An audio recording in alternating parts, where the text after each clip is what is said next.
আসসালামু আলাইকুম। গত পতিত আওয়ামী লীগ সরকারের প্রধান শেখ হাসিনা ক্ষমতায় থাকাকালীন বিএনপির ভারপ্রাপ্ত চেয়ারম্যান তারেক রহমানের উদ্দেশ্যে বলেছিল, সাহস থাকলে তুই দেশে ফিরে আয়।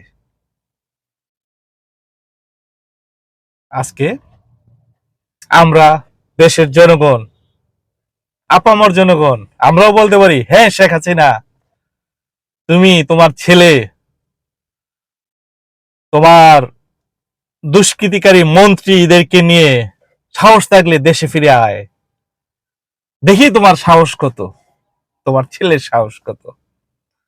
বাংলার জনগণ তোমার সাহসের অপেক্ষায়, আমরা দেখতে চাই তোমার সেই অহংকারের কথা, সেই অহংকার কোথায় যায়। ধন্যবাদ সবাইকে।